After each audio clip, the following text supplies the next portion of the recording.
अस्सलामु अलैकुम वरहमतुल्लाहि वबरकातुहू। अल्हम्दुलिल्लाहि नहमदुहु व नस्तईनुहु व नस्तगफिरुहु व नऊज़ु बिल्लाहि मिन शुरूरि अनफुसिना व सय्यिआति अअमालिना। मन यहदिहिल्लाहु फला मुदिल्ल लहु व मन युद्लिलहु फला हादिय लहु व अशहदु अन ला इलाहा इल्लल्लाहु वहदहु ला शरीक लहु व अशहदु अन्न मुहम्मदन अब्दुहु व रसूलुहु। अम्मा बादु फ़इन्न खैरल हदीसी किताबुल्लाह व खैरल हदी हदी मुहम्मदिन सल्लल्लाहु अलैहि वसल्लम व शर्रल उमूरि मुहदसातुहा व कुल्ल मुहदसतिन बिदअह व कुल्ल बिदअतिन ज़लालह व कुल्ल ज़लालतिन फिन्नार। मोहतरम सदर मजलिस, मेहमानाने गिरामी, उलमाए किराम, तलबा, मुअल्लिमीन, बुज़ुर्गों, नौजवानों, अज़ीज़ बच्चों और जुमला हाज़रीन, हमें सबसे पहले अल्लाह रब्बुल आलमीन का शुक्र अदा करना चाहिए कि उसने हमें एक नेक मकसद के लिए हम यहाँ इकट्ठा किया है।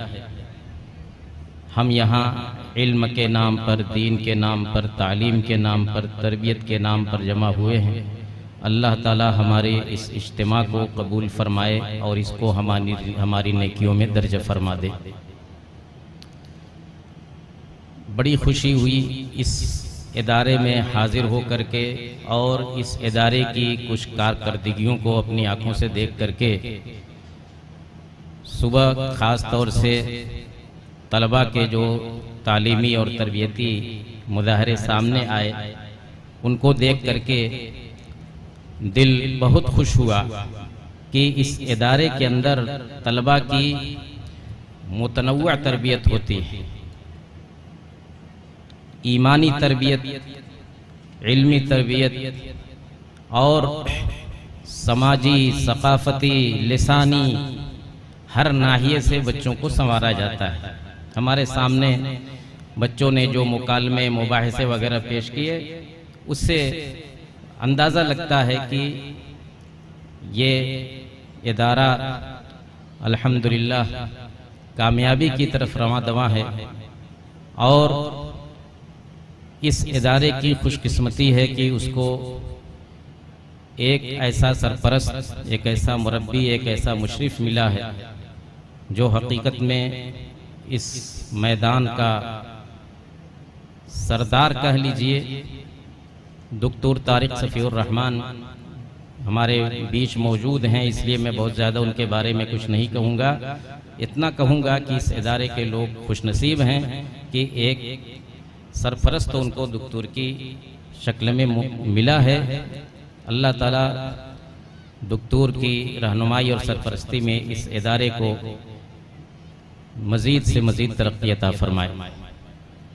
मेरे भाइयों और बहनों, नौजवानों, मुझे एक मौजू दिया गया है सलफ़ियत का तारुफ़, लेकिन वक्त बहुत कम है, इसलिए बहुत सारी बातें इतने कम वक्त में नहीं कही जा सकती। फिर भी माला युद्रक कुल्लुहु ला युद्रक जुल्लुहु के तहत मैं कुछ बुनियादी बातें आपके सामने रखूँगा। अलबत्ता ये दरख्वास्त करूँगा कि इंसात की बात जो शेख हुसैन ज़हरानी हफ़िज़हुल्लाह ने अभी की है, सेमा, इस्तिमा और इंसात, उसको जहन में रख करके तवज्जो से गौर से सुनेंगे तो ये मौजू आपके जहन में आसानी से बैठेगा और इसकी अहमियत को आप समझ सकेंगे। सलफ़ियत क्या है, सलफ़ियत ही क्यों राह नजात है। सलफ़ियत देखिए, कोई अलग से कोई फ़िरका, कोई तबका, कोई मज़हब नहीं है। ये बात याद रखिए कि इस्लाम की एक सही तर्जुमानी सलफ़ियत। इस्लाम और सलफ़ियत कोई अलग अलग चीज़ें नहीं हैं। इस्लाम की सही ताबीर यही सलफ़ियत। इसलिए कोई ये नहीं कह सकता कि हम इस्लाम से हट करके हमने कोई अलग राह बनाई। लफ्ज़ सलफ़ जो है गुज़रे हुए लोगों के माने में इस्तेमाल होता है। कुरान के अंदर भी आया है फ़जअलनाहुम सलफ़न व मसलन लिल आखिरीन। इसी तरह से हदीसों के अंदर भी अल्लाह के नबी सल्लल्लाहु अलैहि वसल्लम ने अपनी लाडली फातिमा रज़ियल्लाहु ताला अन्हा को कहा था कि फ़इन्नहु निअमस सलफ़ु अना लके। तो ये लफ्ज़ कुरान में, हदीस में मौजूद है। इसी तरीके से तारीख़ की किताबों में, अदब की किताबों में हर जगह मौजूद है। सही बुखारी के अंदर जगह जगह आया है कि फ़इन्न सलफ़ कानू यफ़अलून कज़ा, इन्न सलफ़ कानू यफ़अलून कज़ा। इसी तरीके से सही मुस्लिम के मुक़द्दमे में कहा गालिबन अब्दुल्ला बिन मुबारक ने कि ला दऊ हदीस अम्र इब्न साबित फ़इन्नहु कान यसुब्बु सलफ़, कि अम्र बिन साबित की हदीस को छोड़ दो, उसको मत लो, क्योंकि वो सलफ़ को बुरा भला कहता था, सलफ़ को बुरा भला कहता था। देखिए ये सब इब्तिदाई सदियों के लोग हैं। आप जानते हैं कि अल्लाह के नबी सल्लल्लाहु अलैहि वसल्लम के बाद सहाबा किराम ने, सहाबा किराम इस उम्मत के पेशवा बने। सहाबा किराम के बारे में आप अभी मुफस्सल खिताब और बड़ा ही मुअस्सिर खिताब सुन चुके हैं शेख हुसैन मदनी हफिज़हुल्लाह से। तो ये सहाबा किराम, इनके ज़माने में जब बाद में चल करके कुछ नए नए ख्यालात, नए नए रुझानात और नई नई बातें दीन के अंदर आने लगी, तो ये भी चौकन्ना हो गए और ये भी लोगों को मुतनब्बह करने लगे कि देखो, दीन पर अगर जमना है तो उस दीन पर जमो जो नबी का दीन है, जो सहाबा किराम ने जिस दीन को नबी से लिया है और जिस दीन को अपने बाद वालों को सिखाया है, उसी दीन पर कायम रहो। आप जानते हैं कूफा के अंदर अबू मूसा अशरी रज़ियल्लाहु ताला अन्हु ने देखा कि एक मर्तबा मस्जिद में लोग बैठे हैं और हल्का बना बना करके बैठे हुए हैं और कह रहे हैं, उनमें से एक आदमी कह रहा है कि हल्ललू मिया सब्बिहू मिया, कि 100 बार ला इलाहा इल्लल्लाह पढ़ो। वो कंकरी लेकर के बैठे थे, 100 बार ला इलाहा इल्लल्लाह पढ़ो, 100 बार सुभान अल्लाह पढ़ो, 100 बार ये पढ़ो। वो गए अब्दुल्ला बिन मसऊद रज़ियल्लाहु ताला अन्हु के पास और उनसे अर्ज किया कि मैंने अभी मस्जिद के अंदर ऐसा ऐसा देखा है। तो उन्होंने कहा कि तो आपने क्या किया? उन्होंने कहा कि आप यहाँ मौजूद थे तो मैंने सोचा कि पहले आपके सामने इस मसले को रखा जाए ताकि आप इस ताल्लुक से हमारी रहनुमाई फरमाएं। अब्दुल्ला बिन मसूद रज़ियल्लाहु तआला अन्हु आए मस्जिद के अंदर और एक हलके के पास खड़े होकर के पूछा कि तुम लोग ये क्या कर रहे हो? कहा कि अल्लाह के अय अबू अब्दुर्रहमान, हम एक अच्छा काम कर रहे हैं, हम तो सुबहान अल्लाह अब गिन करके पढ़ रहे हैं, अल्हम्दुलिल्लाह गिन करके पढ़ रहे हैं, ला इलाहा इल्लल्लाह गिन गिन करके पढ़ रहे हैं। उन्होंने कहा कि अरे तुम्हें अपने गुनाहों को गिनना चाहिए, तुम लोग ये क्या कर रहे हो? उन्होंने कहा कि मा अरदना इल्लल खैर, हम तो खैर ही के कसद से ये कर रहे हैं, हम नेकी ही समझ करके कर रहे हैं। उन्होंने कहा कि नेकी का इरादा सिर्फ कर लेने से नेकी नेकी नहीं हो जाती जब तक कि उस पर नबी और सहाबे किराम के फहम का ठप्पा न लगा हो। उन्होंने कहा कि रे सहाबे किराम इतनी बड़ी तादाद में अभी मौजूद हैं और अल्लाह के नबी सल्लल्लाहु अलैहि वसल्लम का कपड़ा अभी पुराना नहीं हुआ और अभी तुम लोगों ने इधर उधर का रास्ता इख्तियार करना शुरू कर दिया। कहा कि सिर्फ खैर का इरादा कर लेने से खैर नहीं होता, बल्कि जरूरी है अमल के दुरुस्त होने के लिए 2 शर्तें जरूरी है। एक तो ये है कि नेक इरादा भी हो और दूसरे ये कि नबी सल्लल्लाहु अलैहि वसल्लम के रास्ते पर किया जाए, तब जाकर के कोई अमल दुरुस्त हो सकता है। इसीलिए जब फितना पैदा हुआ सहाबा किराम ही के जमाने में, खवारिज का फितना, रवाफिज का फितना, सबाइयों का फितना, तो उसके बाद हदीसों को कबूल करने के ताल्लुक से लोग मोहतात हो गए। कहा अब्दुल्ला बिन मुबारक ने कि लम यकूनु यसअलूना अनिल इस्नाद फलम्मा वक़अतिल फितनतु, कि लोग पहले सनद के बारे में नहीं पूछते थे, हदीसें आती थी उसको सुन करके ले लेते थे, लेकिन जब फितना वाक़े हुआ यानी हजरत उस्मान रज़ियल्लाहु तआला अन्हु का कत्ल हुआ और तरह तरह के अफकार और नजरियात आए सामने, बिदअतें आई, तो अब छानबीन की जाने लगी। फयुंदरु इला अहली सुन्नति फयूखज़ु हदीसुहुम वयुंदरु इला अहलिल बिदअ फला यूखज़ु हदीसुहुम। जब फितना वाक़े हो गया तो फिर अब देखा जाने लगा, छानबीन की जाने लगी। अहले सुन्नत में से जो होता था उनकी हदीसें ली जाती थी, जो अहले बिदअत में से होता था उनकी हदीसें छोड़ दी जाती थी। तो ये जो सलफियत है यही खालिस दीन का नाम है। ये कोई अलग से मजहब, अलग से कोई फिरका और इस्लाम से हट करके कोई अलग चीज नहीं है। ये दीनी खालिसी का नाम है और ये हमेशा से मौजूद रही है। ये बाज लोग इसको कोई सऊदी अरब से जोड़ता है, कोई मोहम्मद बिन अब्दुल वहाब रहमहुल्लाह से जोड़ता है, कोई हिंदुस्तान में शाह इस्माइल देहलवी से जोड़ता है। लेकिन मेरे भाइयों ऐसा कुछ नहीं है। ये एक तसलसल है, तारीखी तसलसल है। सहाबाए किराम, ताबीईन, तबा ताबीईन, कुरान के अंदर इसकी बुनियादें मौजूद हैं। अल्लाह ताला फरमाता है फ़इन आमनू बिमिस्लि मा आमनतुम बिही फ़क़द इह्तदौ। ऐ सहाबाए किराम, जिस तरह से तुम ईमान लाए हो उसी तरह से जब ये लोग ईमान लाएंगे, अहले किताब की तरफ इशारा है, तो सहाबे किराम को कहा कि तुम्हारे ईमान जैसा ईमान ये लाएंगे तब ये हिदायत पाएंगे। गोया सहाबे किराम के ईमान को एक नमूना करार दिया गया। इसी तरीके से आयत करीमा वमन युशाक़िक़िर रसूल मिन बअदि मा तबय्यन लहुल हुदा व यत्तबि गैर सबीलिल मुमिनीन नुवल्लिही मा तवल्ला व नुस्लिही जहन्नम व साअत मसीरा। इस आयत के अंदर अल्लाह ताला ने फरमाया है कि जो रसूल की खिलाफ वर्जी करेगा, हिदायत के वाज़े हो जाने के बाद रसूल के रास्ते से कट जाएगा, और वयत्तबि गैर सबीलिल मुमिनीन, और मुमिनीन के रास्ते को छोड़ करके कोई दूसरा रास्ता इख्तियार करेगा, नुवल्लिही मा तवल्ला व नुस्लिही, हम उसको उसी रास्ते पर चला देंगे जिस रास्ते को उसने इख्तियार किया है, फिर उसको जहन्नम में पहुंचा देंगे। तो यहाँ आप गौर कीजिए कि सिर्फ मन युशाक़िक़िर रसूल कहने पर इक्तिफा नहीं किया, वयत्तबि गैर सबीलिल मुमिनीन भी कहा। और उस जमाने में मुमिनीन थे कौन? यही सहाबाए किराम थे। तो सहाबाए किराम का रास्ता छोड़ना, ये भी क्या है? हलाकत का मूजिब और हलाकत का सबब बतलाया गया। अल्लाह के नबी सल्लल्लाहु अलैहि वसल्लम ने फरमाया खैरुन नास क़र्नी सुम्मल्लज़ीना यलूनहुम सुम्मल्लज़ीना यलूनहुम। इसमें अपने ज़माने को सबसे बेहतर करार दिया, फिर अपने बाद वाले ज़माने को, सहाबा किराम के ज़माने को, फिर उसके बाद ताबीईन के ज़माने को सबसे बेहतर करार दिया। और बाज़ रिवायतों के मुताबिक तबा ताबीईन का ज़माना भी इसमें दाखिल है।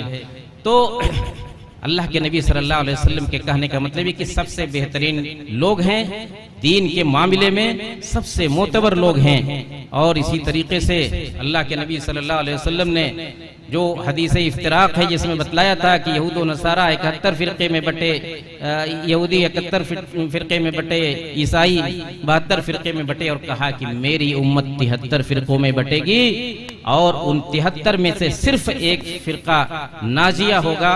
वो फ़िरक़ा कौन होगा? मा अना अलैहि व अस्हाबी, वो जिस पर मैं हूँ और मेरे सहाबाए किराम, जिस रविश पर मैं हूँ, जिस रास्ते पर मैं और मेरे सहाबा है। देखिए मेरे सहाबा, तो सहाबे किराम का ये रास्ता, यही नजात वाला रास्ता है। अल्लाह के नबी सल्लल्लाहु अलैहि वसल्लम ने उसकी निशानदेही कर दी है, मा अना अलैहि व अस्हाबी का करके। और फिर उसका तसलसल बतलाया है कि ला तज़ालु ताइफ़तुम मिन उम्मती ज़ाहिरीन अलल हक़, कि मेरी उम्मत का एक गिरोह, देखिए गौर कीजिएगा, मेरी उम्मत कुल मेरी है, मेरी इस उम्मत का एक गिरोह हक पर हमेशा कायम रहेगा ताकि क़यामत आ जाए।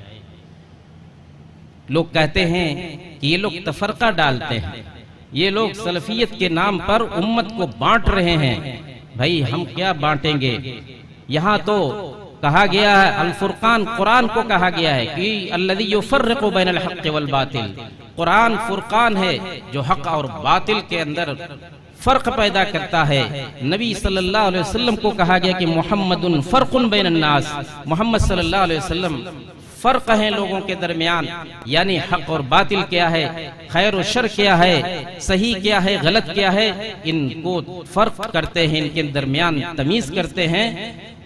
तो फिर अगर हम खैर की बात करते हैं और उम्मत को सही रास्ता दिखाने की बात करते हैं, तो अब आप हमको तफरीक वाला और तफरका डालने वाला कहें या जो भी कहें, तफरका तो वहां है जहां आपने लोगों को 4 जगहों में बांट दिया, लोगों को 4 जगहों में बांट दिया। हरम मक्की हरम मदनी के अंदर 4 मुसल्ले बना दिए और 4-4 मर्तबा एक ही वक्त में नमाजें होने लगी। इससे बड़ा भी तफरका कोई हो सकता है?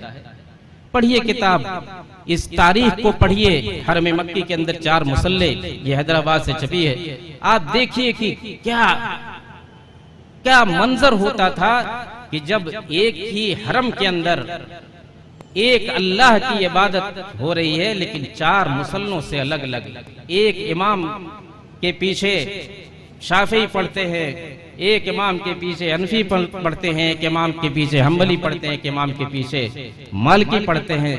सब अलग अलग नहीं, सब अलग अलग पढ़ रहे हैं, एक इमाम के पीछे नहीं पढ़ रहे हैं। अल्लाह ताला जज़ाए खैर दे और शाह अब्दुल अजीज रहमतुल्लाह की कोशिशों को कबूल फरमाए कि उनकी कोशिश से ये 4 मुसल्ले फिर एक किए गए और हरम मक्की के अंदर, हरम मदनी के अंदर इत्तेहाद फिर एक बार लौटाया।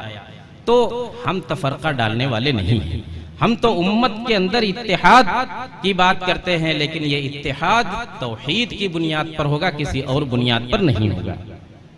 तो ये सलफियत मेरे भाइयों और बहनों, इसको अच्छी तरह समझ लीजिए। सलफियत सिर्फ किसी एक चीज के अंदर नहीं है। सलफियत किताबुल्लाह सुन्नत रसूलुल्लाह सल्लल्लाहु अलैहि वसल्लम अला फहम सलफ सालेह, सलफ सालेह के फहम के मुताबिक किताब और सुन्नत को समझना, ये सलफियत है।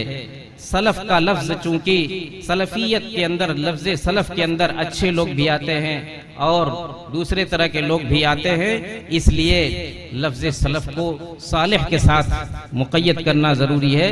सलफ सालेह के रास्ते पर जो होंगे, और सलफ सालेह यही सहाबाए किराम, ताबिईन और इनके मनहज पर चलने वाले लोग हैं। तो ये सलफियत किसी एक मौजू के अंदर नहीं, सिर्फ तौहीद का एहतमाम नहीं करती, हर चीज में सलफियत है। अकायद के अंदर भी सलफियत है, इबादात के अंदर भी सलफियत है, मुआमलात और अखलाक के अंदर भी सलफियत यानी किताब व सुन्नत से लिया जाता है। मईशत, तिजारत, सियासत, हर मामले में किताब व सुन्नत अला फहम सलफ सालेह, इसी का नाम है सलफियत। किसी एक चीज नहीं, पूरा इस्लाम एक जगह से लेती है। जिंदगी का हर हर मामला, अकीदे से लेकर के और अकायद, मामलात, अखलाक, हर चीज में किताब व सुन्नत अला फहम सलफ सालेह। जबकि दूसरे लोगों का मामला ये है, वो खुद कहते हैं कि हम लोग फुरूअ में फला इमाम को मानते हैं, यानी अहकाम व मसाइल फला इमाम से लेते हैं, इमाम अबू हनीफा से लेते हैं, और अकीदा हम अबुल हसन अशरी और अबू मंसूर मातुरीदी से लेते हैं, और सुलूक, तज़किया, तसव्वुफ में हम सहरवर्दी, कादरी, चिश्ती और फला फला से हम के ये लोग हमारे इमाम हैं। तो अकीदा किसी और से लें और अहकाम व मसाइल किसी और से लें और तज़किया तसव्वुफ कहीं और से लें। कहाँ गए किताब व सुन्नत? कहाँ अल्लाह और उसके रसूल से आपने क्या लिया? हर चीज का मर्जा किताबुल्लाह और सुन्नत रसूलुल्लाह सल्लल्लाहु अलैहि वसल्लम। मेरे भाइयों, तो हमें सलफियत को लेकर के किसी तरह की गलत फहमी में नहीं होना चाहिए। न तो हम तफरीक पैदा करते हैं, ऐसी तफरीक जो काबिल मजम्मत हो, न हम तकफीर के कायल हैं कि लोगों के ऊपर कुफ्र का फतवा लगाते फिरे। तकफीर के मामले में कि किसी को जहन्नम में भेज रहे हैं, किसी पर कुफ्र का फतवा लगा रहे हैं, इसके बारे में हमारे उलमा सबसे ज्यादा मोहतात हैं और इस पर लोगों ने किताबें लिखी हैं। उन किताबों को पढ़िए कि तकफीर के मामले को कितनी बारीकी के साथ समझाया है कि किसी को काफिर कहना कितना बड़ा, कितनी खतरनाक बात है। नुसूस की रोशनी में ये सब बातें बयान की गई हैं। इसी तरीके से हमारे ऊपर ये इल्जाम लगाया जाता है कि हम अइम्मे किराम की तौहीन करते हैं। हम अइम्मे किराम को साफ साफ कह दीजिए कि कहते हैं कि हम अइम्मे किराम को मानते नहीं हैं। ये हमारे ऊपर सरासर इल्जाम है, ये जुल्म है। अइम्मे किराम को हम तो वो हैं कि सारे अइम्मे किराम को, चारों अइम्मे किराम को मानते हैं। ये लोग कोई एक इमाम को ले लिया, किसी ने एक इमाम फलां को, किसी ने दूसरे को, किसी ने तीसरे को, और फिर आपस में कहने की बातें हैं कि चार इमाम बरहक हैं। लेकिन हकीकत यह है कि एक इमाम के मानने वाले दूसरे इमाम के मानने वालों के बारे में ऐसी ऐसी बातें कहते हैं कि बस अल्लाह की पनाह। हम अल्हम्दुलिल्लाह चारों इमामों को दीन का खादिम मानते हैं। चारों इमामों को ये मानते हैं कि इन्होंने अपने अपने वक्त में दीन की बड़ी खिदमत की है, इन्होंने अपने अपने वक्त में दीन की बड़ी खिदमत की है। और हम इनकी जो बातें किताब और सुन्नत के मुआफिक हैं, उन बातों को अपने सर पर, अपनी आँखों से आप कुल्ली तौर पर हम इनकी बातों को कबूल करते हैं। और इनकी जो बातें किताबुल्लाह और सुन्नत रसूलुल्लाह से टकराती हैं, इन्हीं की हिदायत के मुताबिक हम उनको छोड़ देते हैं। इन्हीं लोगों ने कहा है कि उतरकू कौली बेखबर रसूल, इन्होंने कहा है कि इज़ा सह्हल हदीस फहुव मज़हबी, इन्हीं की तालीम के मुताबिक हम इन अइम्मा की ऐसी बातों को जो किताब व सुन्नत से टकराती हैं, हम उनको छोड़ करके किताब व सुन्नत को मुकद्दम रखते हैं जो इनकी खुद तालीम है। तो हम सबसे ज्यादा इन अइम्मा का एहतराम करते हैं, हम सबसे ज्यादा इन अइम्मा की कद्र करते हैं। मेरे भाइयों, अगर यकीन न हो, पढ़िए किताब रफ़उल मलाम अन अइम्मतिल आलाम शेखुल इस्लाम इब्न तैमिया रहमहुल्लाह का छोटा सा रिसाला, कि किस तरह से उन्होंने इन अइम्मा अरबा का दिफा किया है, इनसे इनके जो अक़वाल किताब व सुन्नत के खिलाफ हैं उसके लिए क्या क्या उज़्र उन्होंने बयान किए हैं। पढ़िए किताब, उर्दू में भी इसका तर्जुमा हो चुका है और भी दूसरी ज़बानों में इसका तर्जुमा हो चुका है।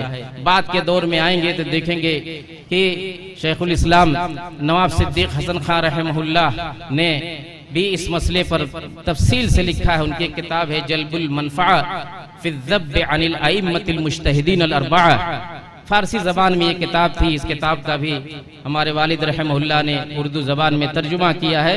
और सुन्नत की इत्तिबा, अइम्मा अरबा का दिफा और सुन्नत की इत्तिबा के नाम से उसमें भी नवाब सिद्दीक़ हसन खान ने इन अइम्मा किराम का दिफा किया है। और इन अइम्मा किराम के जो अक़वाल किताब व सुन्नत से टकराते हैं उनके बारे में उनका उज़्र पेश किया है, उनको मोरद इल्ज़ाम नहीं ठहराया है, उनके लिए उज़्र तलाश किया है। ये सब किताबें पढ़िए। और सलफ़ियत के मौजू पर सबसे बेहतरीन और मोतबर किताब मोहतरम डॉक्टर रज़ाउल्लाह मुबारकपुरी रहमहुल्लाह की किताब है सलफ़ियत का तारुफ़। डॉक्टर रज़ाउल्लाह मुबारकपुरी रहमहुल्लाह जो जामिया सलफ़िया बनारस के साबिक़ शेखुल जामिया थे, बड़े नेक, बड़े इल्म आलिम दीन थे। उन्होंने सलफ़ियत का तारुफ़ के नाम से उर्दू में किताब लिखी है। अरबी ज़बान में भी बहुत सारी किताबें मौजूद हैं। और अगर हम समझना चाहते हैं सलफ़ियत को तो हमें इन किताबों का मुताला करना चाहिए। और हम आखिर में अपनी बात ख़त्म करने से पहले दो चीज़ें आपके सामने मुख्तसर में रखेंगे। पहली बात ये कि सलफ़ियत के ताल्लुक़ से हमें ये बात मालूम होनी चाहिए कि अल्हम्दुलिल्लाह पूरी दुनिया के अंदर सबसे ज़्यादा तेज़ी से फैलने वाला कोई नज़रिया है और सबसे ज्यादा तेजी से मकबूल होने वाली कोई चीज है तो यही सलफ़ियत। लोग तेजी से खालिस इस्लाम की तरफ आ रहे हैं, खास तौर से पढ़े लिखे लोग। और यूरोप के अंदर पढ़ा लिखा तबका ज्यादा, तो वहाँ सलफ़ियत की तरफ लोगों का रुझान बढ़ रहा है। आलम अरब के अंदर भी, हमारे इस मुल्क के अंदर भी हर जगह लोग समझ गए हैं कि खालिस इस्लाम किस चीज का नाम है। इसलिए कि इल्म की बुनियाद पर जब आदमी जज्बात से नहीं, जोश से नहीं, इल्म की बुनियाद पर जब तज्जिया करेगा तो ये मानने पर मजबूर होगा कि इस्लाम की सच्ची ताबीर अगर कहीं हमें मिलेगी तो इसी सलफ़ियत के अंदर मिलेगी। तो सबसे ज्यादा तेजी से फैलने वाला ये नजरिया है और सबसे ज्यादा मकबूल होने वाली ये तहरीक है। दूसरी और आखिरी बात ये कि सलफ़ियत की दावत सलफ़ी मनहज के मुताबिक ही दी जाएगी। उदउ इला सबील रब्बिका बिल हिकमति वल मौइज़तिल हसनति वजादिलहुम बिल्लती हिय अहसन। सलफी दावत के लिए या कहिए कि दीन की दावत के लिए जोर जबरदस्ती, गाली गलोच और तशद्दुद और सख्ती नहीं, बल्कि हिकमत के साथ, मसलहत के साथ, नरमी के साथ फ़क़ूला लहू क़ौलन लय्यनन, फिरौन से कहा के पास मूसा और हारून को भेजा गया तो अल्लाह ने हिदायत की कि उससे नर्म बात कहो, फ़क़ूला लहू क़ौलन लय्यना। नबी के बारे में कहा कि फ़बिमा रहमतिन मिनल्लाहि लिन्त लहुम वलौ कुन्त फ़ज़्ज़न गलीज़ल क़ल्बि लन्फ़ज़्ज़ू मिन हौलिक, और कहा कि वला तस्तविल हसनतु वलस्सय्यअह इदफ़अ बिल्लती हिय अहसन फ़इज़ल्लज़ी बैनका व बैनहु अदावतुन कअन्नहु वलियुन हमीम। तो मेरे भाइयों और ख़ास तौर से नौजवानों, इस पर तवज्जो दीजिए, नरमी के साथ लोगों को अपना मदऊ समझिए, अपना दुश्मन न समझिए। लोगों को ये समझिए कि हमारी दावत के ये मुस्तहिक हैं, अगर हमने इन पर तवज्जो न दी, इनकी मौत शिर्क पर होती है, बिदअत पर होती है, तो इस पर हमें अफसोस होता है। हमें इनको शिर्क से, बिदअत से, खुराफात से निकालना है। ये हमारे मदऊ हैं, हम इनको हिकमत के साथ, नरमी के साथ और मुख्तलिफ ज़राए से समझा करके दीन हक की तरफ, तौहीद की तरफ, सुन्नत की तरफ, सही अकीदे की तरफ और सही मनहज की तरफ ले आने की कोशिश करेंगे, इसमें जिसमें किसी तरह की सख्ती न हो, किसी तरह का तशद्दुद न हो और न ही कोई ऐसी चीज़ हो जो किताबुल्लाह और सुन्नत रसूलुल्लाह के खिलाफ हो। अल्लाह रब्बुल आलमीन का हमें शुक्र अदा करना चाहिए कि उसने हमें हक पर और खैर पर बाकी रखा है। हम उससे दुआ करते हैं कि अल्लाह आलमीन इस हक और खैर को दूसरों तक पहुँचाने की और सही तरीके से, सही ढंग से दूसरों तक पहुँचाने की हमें तौफीक अता फरमा। व आखिरु दावाना अनिल हम्दुलिल्लाहि रब्बिल आलमीन। अल्लाहुम्मा इजअल इज्तिमाअना हाज़ा इज्तिमाअन मरहूमा वजअल तफर्रुक़ना बअद ज़ालिका तफर्रुक़न मासूमा वला तजअल फ़ीना वला मअना वला मिन्ना शक़िय्यन वला महरूमा व सल्लल्लाहु वसल्लम अला खैरि ख़ल्क़िही मुहम्मद व अला आलिहि व अस्हाबिही अजमईन। व आखिरु दावाना अनिल हम्दुलिल्लाहि रब्बिल आलमीन। वस्सलामु अलैकुम व रहमतुल्लाहि व बरकातुहू।